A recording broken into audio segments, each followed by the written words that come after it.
Hi, this is Donniel Hartman and Yossi Klein Halevi of the Shalom Hartman Institute. And this is, for heaven's sake, our special edition, Israel at War. Today is day 51 and also day 3 of the ceasefire. And you really have to mention day 3 because it's changed the way all parents and spouses and significant others are breathing. I don't know how many people you come in touch with, Yossi, on an ongoing basis, but all of my family and friends who have children in Gaza, for the last 2 days, they're breathing. They're breathing. There's just another mood. This isn't day 51 of the war. This feels more like day 3 of a completely different calendar. And our theme for today, in the midst of this day 3, what brought about the day 3, is the hostage release. And our theme for today, Yossi, you picked the title Hostage Nation, which was a very powerful title. Because that's where we are. The whole nation is focused on the hostages. There's nothing else. I've never seen anything like this. I've lived in Israel since 1971. I've been through wars. I've been through tragedy. I've been through special moments. I've been through hostage releases. I've never seen a total society completely focused on the hostages, how they're feeling, following them, following the details of their releases, watching every single detail. 100,000 people showed up last night at a vigil for the hostages. There's something different. First, what is the Israel that you're experiencing? And then, Yossi, let's try to analyze what's going on here. You know, we used to speak in Israel about the national campfire, the soldiers or the youth movement activists sitting around the campfire. Today, the national campfire is the news, TV news. We're all sitting around the screen, watching for hours into the night, waiting for the first steps into freedom of the hostages, waiting for the transfer of the hostages to Israeli hands, waiting for that moment when we can actually get a good look and see, are they healthy? Are they intact, reasonably intact?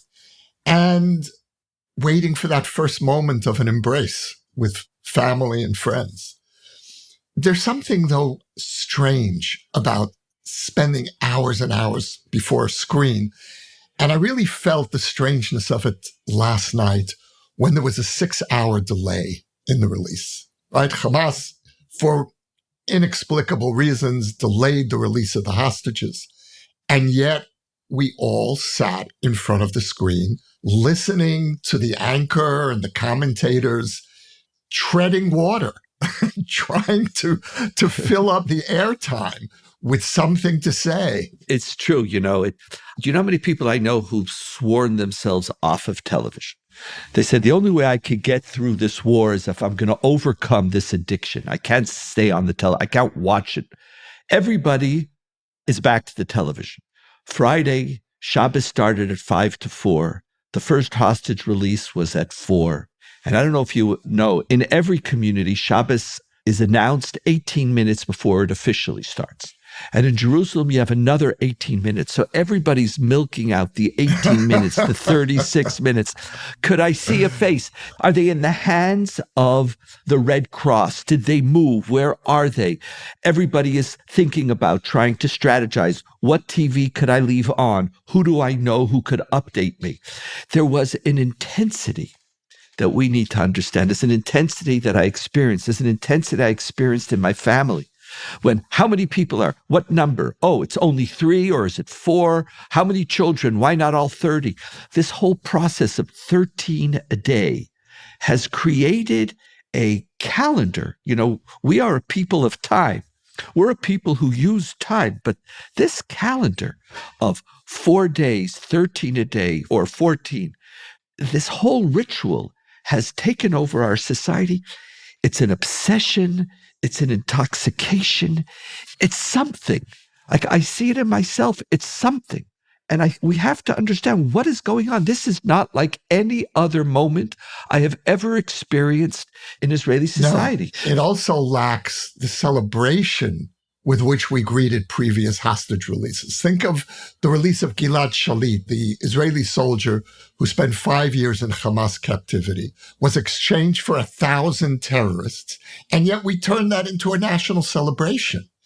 Today, we're not celebrating. We are obsessed. We're obviously joyful for the release of each hostage, but there isn't this mood of national celebration. I actually do feel some celebration, but I'm not so certain about it. So I'm not arguing with you. I think it's complicated. So it's different. What is, like we have the famous Manishtana Halayla Hazeh. What is this night different from all other nights? Why is this hostage release capturing all of our attention, all of our souls? It's not our attention. Our whole being is at one with them right now. What does this mean about this moment and about Israeli society? So, Donniel, I think that first of all, we have to understand the place of the hostage in the Israeli psyche. Having Israelis held at the mercy of our enemies negates the Israeli ethos, the promise of Zionism, of Jewish self-protection. And if you think about the Entebbe rescue of 1976, when we sent commandos halfway across Africa to free 100 Israeli hostages, what we were doing at Entebbe was negating the mythic power of the hostage situation to threaten the Zionist ethos. We turned the hostage situation into its opposite, into a reaffirmation of the Israeli ethos. It was, Yossi, if I could stop you for 1 second, it was a victory. It was miyagon l'simcha, like we say on Purim, from mourning to celebration. The moment transformed the feeling, yes. It was a reversal. We reversed tragedy and shame into a reaffirmation of our ability to defend ourselves. That's not happening here. What is instead happening, I feel this very strongly, is, first of all, the ongoing hostage situation is prolonging the agony of October 7th. It's as if October 7th didn't end on October 8th. It's still going on. And there's also something deeper than that, I feel, which is a sense of profound failure. We failed on October 7th as a nation to protect our fellow citizens on the Gaza border. And the fact that 240 of them were then taken into captivity only magnified the failure. Their helplessness really reflected our helplessness, our shame. And so what we're experiencing now is, yes, a partial mitigation of the tragedy, but the hostage situation stands. The threat to our credibility as a nation that has promised the Jewish people that we'd never be helpless again has not yet been reversed. It hasn't been reversed. Right. So let me think with you together about what I hear you saying. October 7th gave birth to a war. It traumatized us, but we are now on, November 26, 7, 8. Who knows? It could be October, it could be December. We're not in October. Oh, you don't even know the date anymore. I don't even know what month it is. It was Thanksgiving. We'll relate to that. But in many ways, the war moved us beyond October 7th. The hostages are keeping us in October 7th. Great way to put it. Exactly. It's like you mourn. Like, it's interesting, even when you see some of the families, because every night we meet another family, many families on each channel who suffered on October 7th. And as anybody who's gone through tragedy and mourning has experienced, one of the great frustrations is that you don't stay in the same level of mourning. Time is a blessing and it's a curse. You want to hold on, but you see the families getting used to the fact that their loved ones are dead. There is a process of moving on, but The hostages were stolen October 7th. Yes. That's what yes. you're saying. The experience. The war is something else. But there's no, a war. But the war is an attempt to undo October 7th. But we couldn't. And but the reality is we can't as we're long doing as the a deal. hostages are there.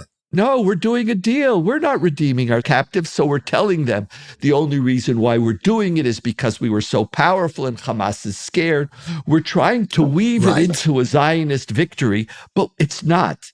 And so your take on this is that this is a return to the intensity of the October 7 shame. Yes. I think that's very, very deep. I want to offer another side to it. See, I am experiencing tremendous joy at every face of a hostage that I see. I have this unbelievable angst on me. Like, what happened to them? What did these children experience? Were they treated okay? And when we see them, like, are they going to be able to smile? Are they going to wave? How do they look? Do they look okay? I read bodies, so I'm staring at the TV. What is their body language saying? What do you see? And what do you see on the faces of the children?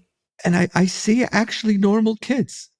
And I can't tell you, it's this unbelievable feeling of relief and joy. Maybe they might have a chance at a life, that they're not broken. I remember, again, I referenced this, but I remember when my brother-in-law plane was shot down, and at the end we got his body back and his co-pilot was alive and he returned. I remember for years. He was in captivity, the co-pilot? Both were in captivity for 2 years. And Israel gave 4,000 Syrian soldiers to return them. And I remember the first time he came to the memorial for my brother-in-law, and he was a shadow of a person. I remember his face. I remember years it took for him to not look broken. And every face of these children and mothers and I was looking at their face. Do they look that way or do they not? And I had such a sense of joy. They're okay. They're okay. And a big part of what I've experienced here is that this is just such a crazy country.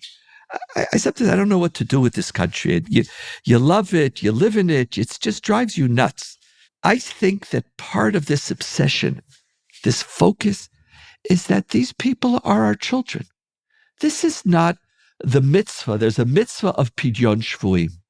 There's a mitzvah of redeeming hostages in the tradition. But the whole discussion is a question on what is the obligation of the community to its hostages. This doesn't feel like a community debating the issue of hostages. You don't need a mitzvah of pidyon shvuyim, of redeeming hostages for your children. Right. You don't need it like no one has to tell me you have to, you have to pay, you're responsible for. There's a question to what extent the community is going to take responsibility and express loyalty to every member of the society. What you see here, what I'm experiencing this is not Israel. This is not a national policy question going on right now. This is a family standing up and mourning, worrying, anxiety, celebrating.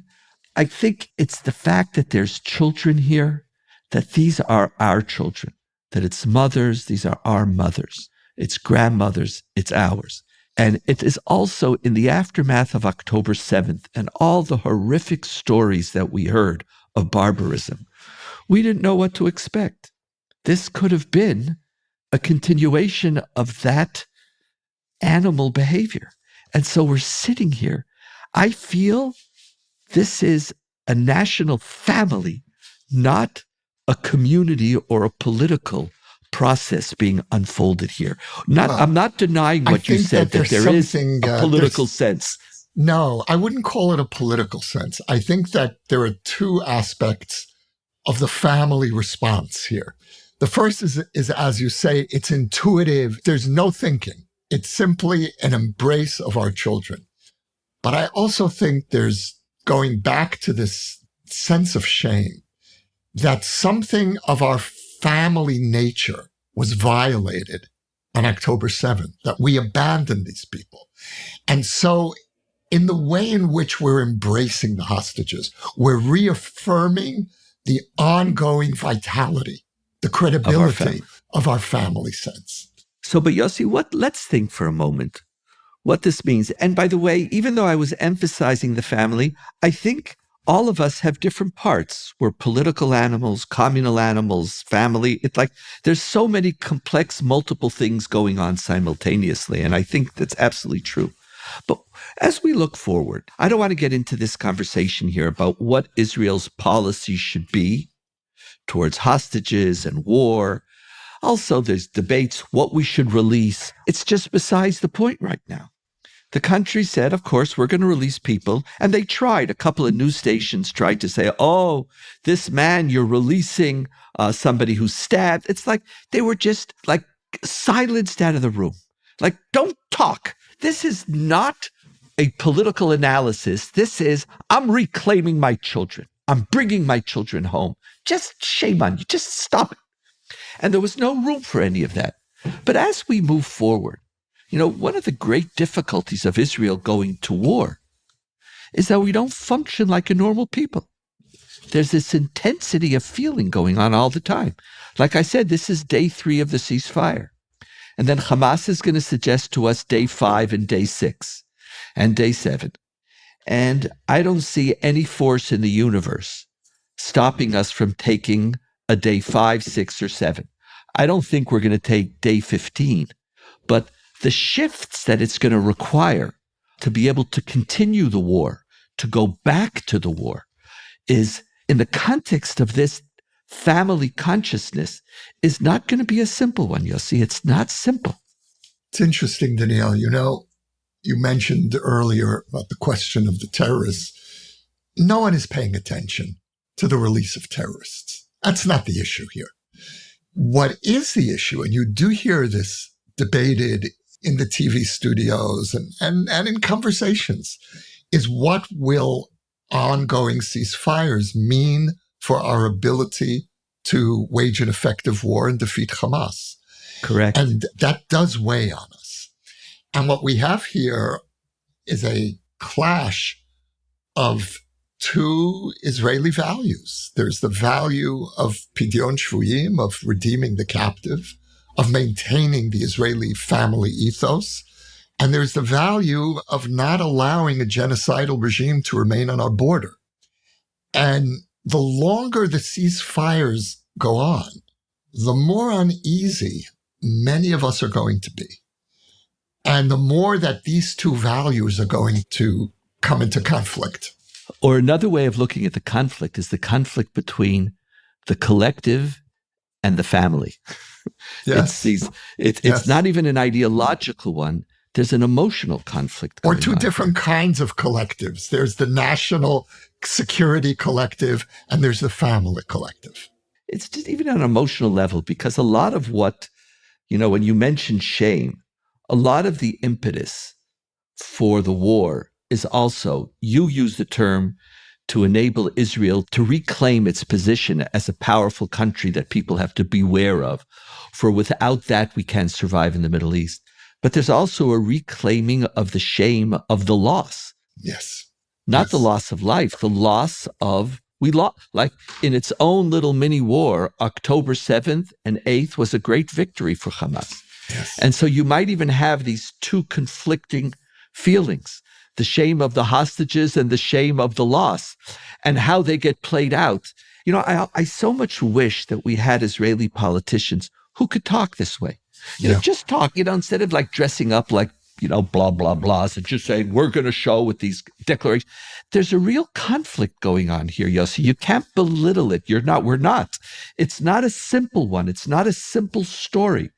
And then in the midst of this, you're going to have more weight to, okay, could we really win? What are the consequences? Israeli society is going to be faced with very, very difficult decisions. And it's not I really don't believe it's a policy decision. Right. I think the difficulty is an emotional decision. And a competition of values. And what I hear you saying, Donniel, is that on October 7th, we lost 2 forms of credibility. both of which are essential for our existence.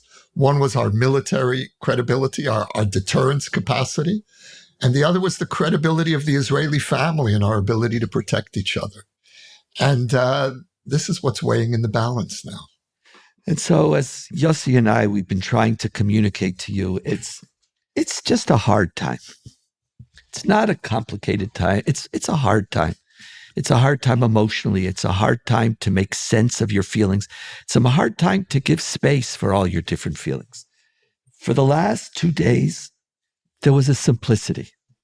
I felt a joy. I saw the faces. And every day, though, you have this little wonder. Are they letting the people who are better out first? Like, what game, because we're dealing here with an enemy, what game are they playing? What are we going to see? And until all the children and women aren't let out, and then I want to use my own bias, I also have a bias to people whose pronouns are him and his also. I want our boys home. I want our wounded soldiers home. I want our wounded citizens home. This is not over. Today is day 3 of a ceasefire, day 51 of an ongoing war, a day in which some of our children are coming home. And the beginning, it's not the end of anything. This is just the beginning of much more, and we're going to have to find a lot of strength. Yossi, it's wonderful to be with you. Always. And my friends, this is, for heaven's sake, Israel at War. For more ideas from the Shalom Hartman Institute about what's unfolding right now, sign up for our newsletter in the show notes or visit shalomhartman.org/Israel at War. And hopefully today and the next days, we'll see more of our children and our family coming home.